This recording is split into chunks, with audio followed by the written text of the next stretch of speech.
हरिओम तत्सत। जन्म कुंडली विश्लेषण। इस विश्लेषण को देखने से पहले कुंडली कैसे देखते हैं वह वीडियो आपको देखना आवश्यक है।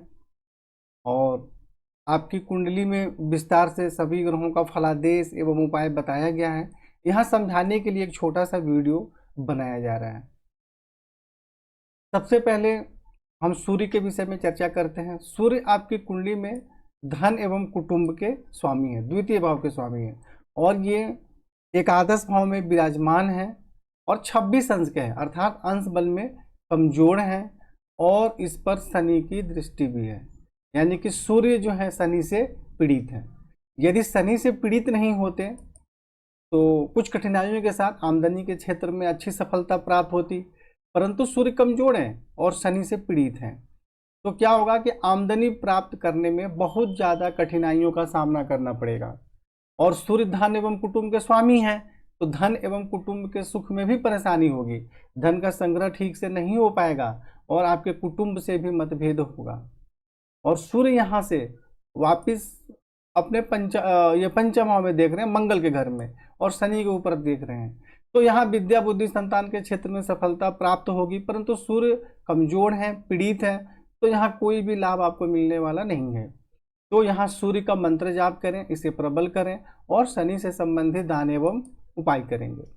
चंद्रमा के विषय में चर्चा करते हैं। तो चंद्रमा स्व राशि में विराजमान है और यह किसी भी ग्रह से पीड़ित नहीं है, शुक्र के साथ विराजमान है, मंगल की दृष्टि है इन पर, लेकिन उनसे चंद्रमा पीड़ित नहीं होते हैं। तो चंद्रमा लग्न में स्व राशि में विराजमान है तो यह बहुत ही अच्छा योग है। शारीरिक स्वास्थ्य, सौंदर्य, सम्मान, प्रतिष्ठा में वृद्धि होती है और बहुत अच्छी जीवन में सफलता प्राप्त होती है। परंतु चंद्रमा यहाँ अंश बल में कमजोर है, 0.6 अंश के, स्वराशि में तो हैं परंतु अंश बल में कमजोर है। तो यहाँ चंद्रमा को आप प्रबल करें और चंद्रमा यहाँ से सब देंगे तो पत्नी एवं वैवाहिक जीवन का सुख प्राप्त होगा, सुंदर पत्नी प्राप्त होगी। तो यहाँ चंद्रमा से संबंधित कोई परेशानी नहीं है, लगने से सिर्फ कमजोर है, इसे प्रबल करें। और दूसरी बात की पक्ष बल में भी कमजोर है, शुक्ल पक्ष के चौथी का इनका है चंद्रमा जी। तो वैसा कि मैंने पहले बताया था कि शुक्ल पक्ष के सप्तमी के बाद चंद्रमा प्रबल होते हैं। कृष्ण पक्ष की सप्तमी से लेकर शुक्ल पक्ष की सप्तमी तक चंद्रमा को कमजोर माना जाता है पक्ष बल के अनुसार। तो यहाँ शुक्ल पक्ष के चतुर्थी का इनका जन्म है तो पक्ष बल में कमजोर माना जाएगा। तो चंद्रमा को आप प्रबल करें और आपको श्रेष्ठ लाभ प्राप्त होगा।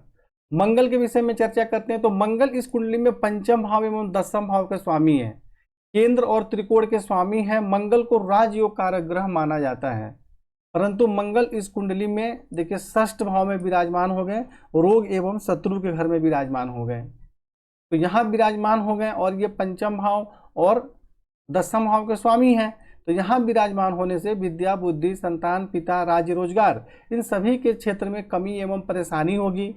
ऐसे व्यक्ति स्वयं के व्यवसाय करेंगे कोई भी तो उसमें सफलता प्राप्त नहीं होगी। ऐसे व्यक्ति को जॉब करना चाहिए या कोई भी परामर्श देने का काम करना चाहिए, मतलब स्वयं का व्यवसाय करेंगे उसमें सफलता प्राप्त नहीं होगी। और यहाँ मंगल पर राहु की दृष्टि भी है, यहाँ देखें जैसे मंगल पर राहु की दृष्टि भी है। एक तो मंगल राजयोग कारक ग्रह होकर षष्ठ भाव में विराजमान हो गए, दूसरे राहु से पीड़ित भी हो गए। तो विद्या बुद्धि संतान पिता राज रोजगार के क्षेत्र में बहुत ज़्यादा परेशानी होगी। शत्रु पक्ष से भी परेशानियों का सामना करना पड़ेगा, पेट में भी किसी प्रकार की बीमारी होने की संभावना रहेगी। और मंगल अंश बल में बिल्कुल कमजोर है, 29 अंश के हैं, परंतु वक्री हैं। तो वक्री हैं भी तब भी बहुत ज़्यादा प्रबल नहीं माने जाएंगे, इसमें ऐसा माना जाएगा कि 24-25 अंश के बराबर इनमें बल है। और मंगल यहाँ से जो दृष्टि देख रहे हैं उनके विषय में चर्चा करते हैं। नवम भाव में दृष्टि डाल रहे हैं तो यहाँ से मंगल भाग्य की उन्नति होगी, आप धर्म का पालन करेंगे, उच्च शिक्षा अच्छी प्राप्त होती है। द्वादश भाव में दृष्टि डालेंगे तो बाहरी स्थानों के संपर्क से जीवन में सफलता प्राप्त होती है। और मंगल लग्न में दृष्टि डालेंगे, यह मंगल की नीच राशि है तो किसी भी ग्रह की नीच या ऊंच दृष्टि नहीं होती है, वह अपने नीच राशि में दृष्टि डाल रहे हैं और लग्नेश से संबंध बना रहे हैं। कर्क कुंडली में, कर्क लग्न की कुंडली में राजयोग कारक ग्रह मंगल यहाँ चंद्रमा से संबंध बना रहे हैं। तो यह शारीरिक स्वास्थ्य सौंदर्य जीवन की उन्नति के लिए बहुत अच्छा योग है। परंतु समस्या यहाँ क्या है, एक तो मंगल अंश बल में कमजोर है और दूसरे राहु से पीड़ित हैं। तो ये मंगल षष्ठ भाव में आना ही इन दोनों सुख में कमी का योग बन रहा है, और एक अच्छे योग चंद्रमा से बनाने के बाद भी श्रेष्ठ फल नहीं प्राप्त होगा, क्योंकि ये षष्ठ भाव में है, अंश बल में कमजोर है, राहु से पीड़ित है। तो इसलिए आपको मंगल से संबंधित मंत्र जाप करना जरूरी है, राहु से संबंधित दान एवं उपाय करना जरूरी है। यदि आप मंगल का मंत्र जाप करेंगे, राहु से संबंधित उपाय करेंगे, तो आपको रोजगार में भी सफलता मिलेगी, और लग्न पर दृष्टि डाल के जो अच्छा फल दे रहे हैं वह भी देंगे। विद्या बुद्धि संतान के सुख में जो कमी है उसमें भी सुधार होगा, परंतु स्वयं के व्यवसाय में सफलता चाहे कुछ भी उपाय कर ले नहीं होगा। आपको जॉब करना चाहिए या बिना पूंजी लगाए हुए ऐसा कोई भी कार्य करना चाहिए, या परामर्श देने का काम करना चाहिए, ये सब आप कर सकते हैं। बुध के विषय में चर्चा करते हैं। बुध इस कुंडली में द्वादश भाव के और तृतीय भाव के स्वामी है। बुध को अकारक माना जाता है, खर्च के स्वामी है, पराक्रम एवं भाई बहन के स्वामी है, और बुध द्वादश भाव में स्वराशि में बैठे हुए हैं, अर्थात कि बाहरी स्थानों के संपर्क से जीवन में सफलता प्राप्त होती है। खर्च अधिक रहता है, परंतु आप सही कार्य के लिए खर्च करते हैं, और पराक्रम में वृद्धि होती है, परंतु भाई बहन के सुख में कुछ कमी होती है। और ऐसा माना जाता है कि दो राशि के अगर एक ही ग्रह स्वामी है और किसी अपने स्व राशि में विराजमान है तो दूसरे राशि के लिए भी अच्छा फल देते हैं। तो बुध के लिए आपको यहाँ कुछ करने की आवश्यकता नहीं है, आप दान एवं उपाय इससे संबंधित कर सकते हैं जब इसकी दशा है तो। और यहाँ से बुध षष्ठ भाव में दृष्टि डाल रहे हैं तो शत्रु पक्ष पर प्रभाव रहता है, और खर्च के स्वामी है और पराक्रम के स्वामी है, अर्थात पराक्रम और खर्च के माध्यम से आप शत्रु पक्ष पर सफलता प्राप्त करने का प्रयत्न करेंगे। गुरु के विषय में चर्चा करते हैं तो गुरु इस कुंडली में भाग्य भाव के स्वामी है, रोग एवं शत्रु के स्वामी है। त्रिकोण के स्वामी है तो प्रबल कारक हो गए, षष्ठेश है तो कुछ अकारक के भी गुण इनमें हो गई, परंतु त्रिकोण के स्वामी है तो कारक का प्रभाव इनमें ज्यादा रहेगा। और गुरु 28 अंश के हैं, देखिए बिल्कुल कमजोर हैं, इसमें कई सारे ग्रह बिल्कुल कमजोर हैं, तो गुरु बिल्कुल कमजोर हैं और भाग्य भाव के स्वामी होकर स्वयं से द्वादश भाव में चले गए, अर्थात कि भाग्य की उन्नति में कठिनाइयों का सामना करना पड़ता है, उच्च शिक्षा प्राप्त करने में भी परेशानी होती है, धर्म का पालन ठीक से नहीं कर पाते हैं। यहाँ से गुरु द्वादश भाव में देखते हैं तो बाहरी स्थानों के संपर्क से भाग्य की उन्नति होती है, खर्च ज़्यादा रहता है, लेकिन गुरु एक शुभ ग्रह है और बुध भी अपने घर में एक शुभ ग्रह है, तो शुभ कार्यों के लिए ही आप खर्च करेंगे। और गुरु यहाँ से द्वितीय भाव में दृष्टि डाल रहे हैं तो धन एवं कुटुंब का सुख भी प्राप्त होगा। देखिए एक ही ग्रह जो है अच्छे और बुरे सभी प्रकार के फल देते हैं, गुरु यहाँ से यहाँ दृष्टि डाल रहे हैं तो धन एवं कुटुंब का सुख भी प्राप्त होगा। यहाँ से गुरु चतुर्थ भाव पर देख रहे हैं तो माता जमीन जायदाद प्रॉपर्टी का सुख भी प्राप्त होगा। तो यहाँ गुरु का मंत्र जाप करना, प्रबल करना आवश्यक है, जिससे आपके भाग्य की उन्नति भी होगी और धन एवं कुटुंब का सुख भी प्राप्त होगा, माता जमीन जायदाद प्रॉपर्टी के सुख में भी सफलता प्राप्त होगी। शुक्र के विषय में चर्चा करते हैं तो शुक्र इस कुंडली में चतुर्थ भाव के स्वामी और एकादश भाव के स्वामी यानी आमदनी के स्वामी है, और माता जमीन जायदाद प्रॉपर्टी घरेलू सुख के स्वामी है, और यहाँ लग्न में विराजमान है, परंतु अंश बल में बिल्कुल कमजोर है। आप देखें शुक्र बिल्कुल कमजोर है, तो शुक्र यहाँ विराजमान होंगे तो ऐसे व्यक्ति सुंदर होते हैं और शारीरिक स्वास्थ्य सुंदर, जीवन में सफलता प्राप्त होती है, माता जमीन जायदाद प्रॉपर्टी वाहन का श्रेष्ठ सुख प्राप्त होता है, आमदनी बहुत अच्छी होती है। परंतु शुक्र तो बिल्कुल कमजोर है, 0-1 अंश के हैं, तो कहाँ से आपको लाभ प्राप्त होगा। तो आमदनी अच्छी हो, माता जमीन जायदाद प्रॉपर्टी भूमि भवन वाहन घरेलू सुख में वृद्धि हो, इसके लिए आपको शुक्र को भी प्रबल करना आवश्यक है। शनि के विषय में चर्चा करते हैं तो शनि मजबूत हैं और वक्री भी हैं, बहुत ज़्यादा मजबूत हैं, परंतु ये बैठ गए हैं मंगल के घर में, ये अच्छा नहीं हुआ। अब जो ग्रह परेशानी के योग बना रहे हैं वो ज़्यादा प्रबल हो गए। तो शनि यहाँ इस कुंडली में पत्नी के और आयु के स्वामी होते हैं, दैनिक रोजगार के भी स्वामी होते हैं, और शनि यहाँ बैठ गए तो क्या होगा, विद्या बुद्धि संतान के क्षेत्र में कठिनाई एवं परेशानी होगी।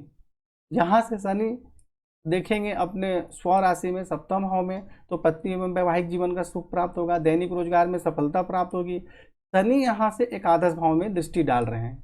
यदि यहाँ पे सूर्य नहीं होते तो आपकी आमदनी बहुत ही अच्छी होती यहाँ शनि की दृष्टि डालने के कारण, परंतु यहाँ शनि सूर्य को पीड़ित कर रहे हैं, इसलिए यहाँ पे आमदनी प्राप्त करने में भी कठिनाई एवं परेशानियों का सामना करना पड़ेगा, और धन एवं कुटुंब के सुख में भी परेशानी होगी, क्योंकि सूर्य धन एवं कुटुंब के स्वामी होकर एकादश भाव में विराजमान हो गए, तो आमदनी में भी प्रॉब्लम और धन के संग्रह में भी प्रॉब्लम, दोनों ही तरीके से धन से संबंधित समस्या होगी। और शनि यहाँ से जो है द्वितीय भाव में भी देख रहे हैं, यानी शनि सूर्य को तो पीड़ित कर ही रहे हैं और सूर्य के घर में भी दृष्टि डाल रहे हैं, यहाँ भी अच्छा फल नहीं देंगे बिल्कुल भी। तो धन एवं कुटुंब के सुख में कठिनाई एवं परेशानी होगी। अर्थात आप समझ गए होंगे कि आपकी कुंडली के अनुसार धन और कुटुंब के सुख में परेशानी का कारण शनि भी है। तो शनि से संबंधित यहाँ आपको दान एवं उपाय करना है। शनि का रत्न गलती से भी आपको धारण नहीं करना है, सिर्फ शनि से संबंधित दान एवं उपाय करना है जो आपकी कुंडली में बताए गए हैं। राहु यहाँ पर मंगल के घर में विराजमान है, तो पिता, राज्य, रोजगार, जीवन की उन्नति, इन सभी चीजों में कठिनाई एवं परेशानी होगी, संघर्ष होगा, रोजगार में भी परेशानियों का सामना करना पड़ेगा। राहु यहाँ से सूर्य के घर में द्वितीय भाव में देखेंगे, धन एवं कुटुंब के सुख में परेशानी होगी, धन का संग्रह ठीक से नहीं हो पाएगा। और राहु यहाँ शुक्र के घर में देख रहे हैं, तो यहाँ कोई ज्यादा परेशानी नहीं होगी, कुछ सामान्य कठिनाइयों के साथ माता भूमि भवन का सुख प्राप्त होगा। और यहाँ से जो राहु मंगल को देख रहे हैं, यानी कि राहु मंगल के घर को भी पीड़ित कर रहे हैं और मंगल को भी पीड़ित कर रहे हैं। जिस प्रकार शनि सूर्य को भी पीड़ित कर रहे थे, सूर्य को घर को भी पीड़ित कर रहे हैं, यानी आमदनी में प्रॉब्लम कर रहे हैं और धन में प्रॉब्लम कर रहे हैं। उसी प्रकार राहु रोजगार में भी प्रॉब्लम कर रहे हैं और षष्ठ भाव नौकरी का भी होता है। तो यहाँ पर मंगल के घर को भी तो परेशानी कर रहे हैं और मंगल के घर में भी परेशानी कर रहे हैं और मंगल को भी पीड़ित कर रहे हैं। अर्थात यहाँ आपके रोजगार में परेशानी का मतलब बहुत बड़ा जो है योग बना रहे हैं राहु। तो राहु से संबंधित दान एवं उपाय आपको लगातार करना चाहिए। केतु यहाँ बैठे हैं तो कुछ कठिनाइयों के साथ माता भूमि भवन का सुख प्राप्त होगा। ऐसा बोलते हैं कि केतु यहाँ विराजमान होते हैं तो मातृभूमि का वियोग भी सहना पड़ता है, परंतु उसके लिए और भी ग्रहों का योग देखना पड़ता है। केतु यहाँ से आपके सप्तम भाव में यहाँ से केतु आपके अष्टम भाव में देख रहे हैं, तो स्वास्थ्य एवं आयु के संबंध में परेशानी होगी।